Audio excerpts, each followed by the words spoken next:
It's rain-wet streets, it's nights like this with fog rolling in, cars, faceless people going by doing the things that they're doing. There's something kind of hypnotic about it. That's when I get inspired to carry what these streets are like, what the city is like, the mysteries, the stories, the thousands and thousands of people that you pass that are going by as shadows in this wet, cold, dangerous environment. I wanted to grab that. I wanted to take it into the future, and where I took it was Cyberpunk. What I loved was the fact that it was a combination of dystopian society, a lot of technology, with this really great overlayer of almost film noir. In a cyberpunk world, I realized real soon, was a world where people had the technology, but it didn't fundamentally change the fact that there was a lot of treacherous, nasty behavior, large weapons, and a lot of sort of serious danger all about. The important part in Cyberpunk is just that. It's not the technology, it's the feel. It's getting that dark, gritty, rain-wet street feeling, but at the same time getting that rock and roll, lost, and desperate and dangerous quality. Cyberpunk is about that interface between people and technology, but not in that transhumanist way where it's all about the technology changing or improving them. It's about how people use things. There's a great Gibson saying, the street finds its uses for things. And that's what Cyberpunk is about. Cyberpunk isn't about saving humanity, it's about saving yourself. We've approached doing it as a video game numerous times before. We have fought to find somebody who was enough of a fan of the world and the game to not want to go change it around or to stick a label of Cyberpunk on it and then do something totally different. And so when CdPr approached us, what we realized really rapidly was these guys are fans. These guys know the material. They're quoting things back to me I've forgotten. So they got it. And that's an important thing. You have to be able to understand why this world exists. They're dragging my butt all the way over to Poland several times a year. We're excited because there is a really strong element of cross-pollination. There's a really strong element of cooperative building going on. And that's really great. Cyberpunk 2020 was about early cyberpunk. It was a world in which people didn't know a lot about what the tropes were, the feel for it. The great part about 2077 is that it's a mature form of that. We're basically able to progress a larger arc. You're going to get to see the outcomes of things that we started to talk about in the Fourth Corporate War. And we're going to be able to let players who've played the previous game to see how those progress, see where they go to, and how they'll shape them. We're looking at the same mucky, nasty Night City that you were in before, just a lot bigger and probably a lot more dangerous, and with a lot of players you don't know about yet. 2077 is about the cyberpunk you thought you knew, scaled up, bigger, badder, stranger. It's the visual component that the frozen pictures we would put in the books can't give you. It's the sound, it's the feel, it's the movement. 77 is going to be about being there. We've gone through a long, long journey, all of us. Those of you who've been fans have waited for us to get the right game together at the right time, the right team. And we were going to wait long enough to make sure it happened the right way. Cyberpunk 2077 is going to be the right way. And I can't wait to play it. And I'm hoping you guys will want to play it as much as I want to play it. Because it's going to be a hell of a ride.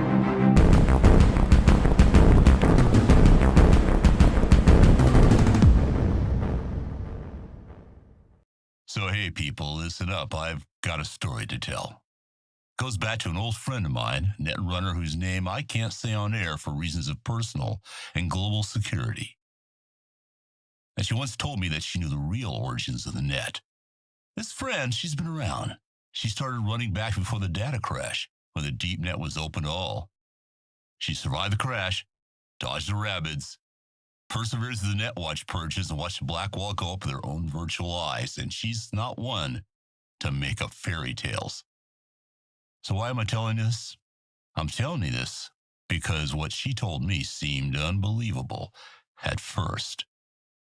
So she tells me after a bottle and a half of Joe Teal, Mike, she says, the net isn't what it seems. She continued by asking me a question. Why do you think Bartmoss named them demons anyway? Because that's what they are. Rach didn't invent the net. He discovered it. She looked me dead in the eyes and she said, "The net is hell." And Bart Moss opened the door. So over the next few hours, she lays out her case. She talked about the similarities between, how did she put it, hyperfractal stratified computational data synthesis and the practices of the legendary Scholomance. She said that NetWatch has its origins in the Vatican and that the Black Wall sings in Aramaic. Now, listeners, you know I'm a skeptical guy. I don't run every rumor I hear despite what my detractors might say. And I might have kept this one to myself if it weren't for the fact that I've known her for ages, and she's not a kook. So what do you folks think? I'd love to hear from some of the runners in my audience. I'm here to listen. So people, we're going to be talking some good news tonight. We're going to be talking about one of my favorite places, the Pacific Northwest. Since Biotechnica took over there way back during the time of the Red, they've been making a forest grow. The spotted owls are nesting again, and I even heard that Sasquatch is back. And if any of you can get me an interview, I'd really like that. But it's not all paradise, folks. There's something else going on. Ever hear of Armillaria solidipes? Probably not. But it used to be the largest living organism in the world, a single fungal growth that stretched beneath miles of the Oregonian wilderness. And that was just a century ago.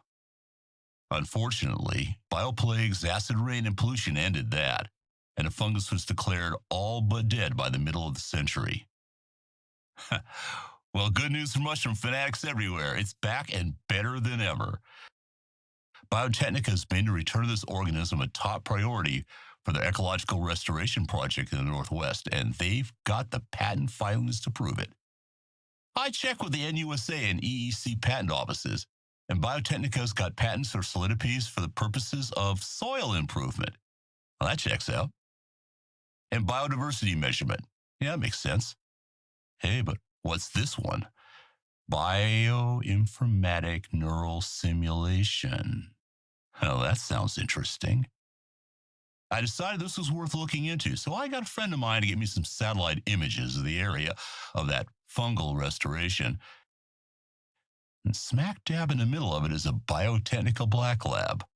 That's not that strange, except that the place is linked up in a big way. Transmission towers, sat dishes, what looks like even a hardline data fortress. Why all the comms? Well, I think it's because they're out there building an AI made of mushrooms. Yeah, I know it sounds crazy, but why not? It's been known for a century that mycorrhizal networks are capable of processing data, similar to our data digital networks. And a construction like this would let Biotechnica fly under the NetWatch restrictions on AIs, because no one wants to end up like EBM. But what I still don't know, listeners, is what that AI would be for. Cryptoanalysis? Net weapon? Genetic simulation? So, if any of you are planning to take a trip up north, do me a favor and flip over a few logs and let me know what you find. I'll be interested. All right, listen up, people. I've got a public service announcement. It's about the scourge of our age, that chrome nightmare that you know as cyberpsychosis. It seems we can't go a day without some boosted lunatic tearing through a crowd of bystanders. The story you've always heard is that it's a psychological condition, a kind of dissociative violence. But is there more to it? What if cyberpsychosis is intentional? I once heard a theory that I think merits some thought. An old friend of mine used to say that he thought the biggest manufacturers had got together a long time ago and agreed on a baseline failure rate for certain devices. Bad code intentionally inserted into the mind-machine interfaces to slowly drive people up the wall, a kind of human planned obsolescence. I figure, what's the best defense against a nut job with a 23-inch telescoping blade in his forearm? A 26-inch telescoping blade in yours. I can't say he's not onto something. Every time some psycho tears his way through a mall, sales of combat cyberware spike. Every time Net54 News runs a story on a massacre, some Arasaka exec buys himself a new yacht.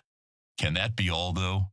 It's no secret that incidents of violent cyberpsychosis have skyrocketed in recent decades, despite improvements in manufacturing and design.